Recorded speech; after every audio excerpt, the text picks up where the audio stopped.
Women and Family Affairs Organization nagpatigayon sang tree planting activity. Pagpreserba sang dunang manggad, isa sa mga tinutuyo sang Women and Family Affairs Organization na ginapangunahan ni Honorable Vice Mayor Rema Somo Chairman sang Clean and Green Program sang munisipalidad sa pagtanum sa mga kahoy sa Barangay Sangcate kag Barangay Balibagan Oeste.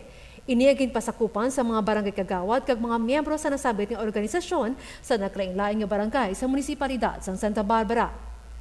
Suno kay Vice Mayor Somo, isa sa mga target nila nga dapat nga tamnan sang kahoy ang mga sa kilid sang suba nga kung sadiin ang iban nga parte sini ang natipag na pareho sa Barangay Sangcate. Gindugang pa niya nga upo sa Sangguniang Bayan, sila ang nakapasana sang resolusyon nga nagapangayo isang bulig sa gobyernong probinsyal agud nga masolusyonan ang ini nga problema.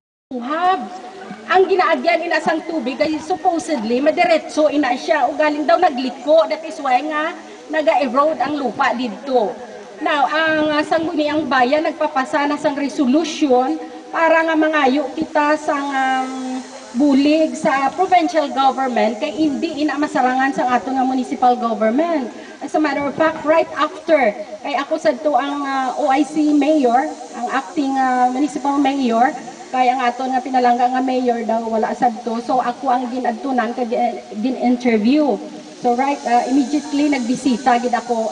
Maayo lang gani kay after ko nga nakabisita, amo ang pag-interview sa akon. So nakitaan ko gid ang aton didto nga ang erosion sang lupa nga tam-an gid ka delikado sa aton nga mga pumuluyo. Especially ang kay may mga pamalay didto nga nagatindog. So gin-interview ako hambal ko daw hindi gid masalangan sang aton nga municipal government. That is why nga nagapangayo kita sang bulig sa ato nga provincial government para nga masabat dayon adto. Ang aktibidad sa sining organisasyon ang kabahin man sa programa sa Provincial Governor Honorable Arthur Defensor ang Action for Regreening and Transformation. Ang target nga magtanom sa 1 milyon nga kahoy kada tuig. Ang women organization ang nagapatigayon sa sunod-sunod nga tree planting activity o umpisa pa sa nagliligad nga tuig kag ini ang ilapad dayon pa nga himuon. Naman ang Sangcate amo na ang ato nga priority kay tungod nga naga-erode na ang lupa. So this is a continued project of the women's organization. So I am imparting to all the women's sector, especially the women's organization, nga kamo ang mag-spearhead. This is our advocacy in the preservation of our environment. So isa ini siguro kasabat para sa aton nga climate change. Kay kung hindi kita maghulag, especially kita nga mga kababainhan, gid dapat ang maghulag para ma-preserve. Suno sa Barangay Balibagan Oeste, punong barangay, Honorable Eddie Capada, siya nagkapasalamat sa bulig sang sining nga organisasyon kagabay pa nga mangin mainuswagon ka mangin matinad pa sila. Kindugang sang presidente sang women organization, Mrs. Herita Daduya, nga siya ang nagkapasalamat nga napatigayon ang tree planting activity kag kinahanglan bilang miyembro sang sining nga organisasyon, hindi mapabaya sa ilang obligasyon.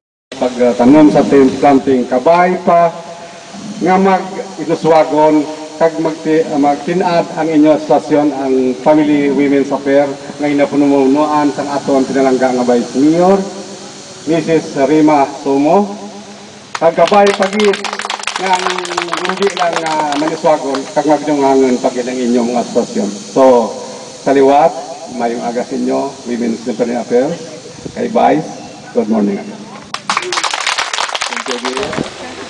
Kami ugyunan ninyo kag sa tanan-tanan man nga kaupod ko sa nga mga Women's and Family Affairs sa kada barangay. Nagpasalamat dito kami sang dako nga tuman kami sang amon nga tree planting activities. Sa Madason, ato naman pagadayunon ang aton mga proyekto nga kinahanglan hindi kita mapabaya sang aton nga obligasyon.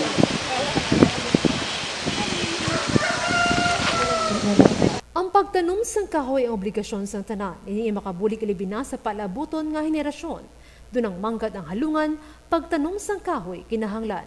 Women and Family Affairs Organization nagpatigayon sang tree planting activity. Upod kay June Matiling, Zoila Cordero, ILU, Santa Barbara.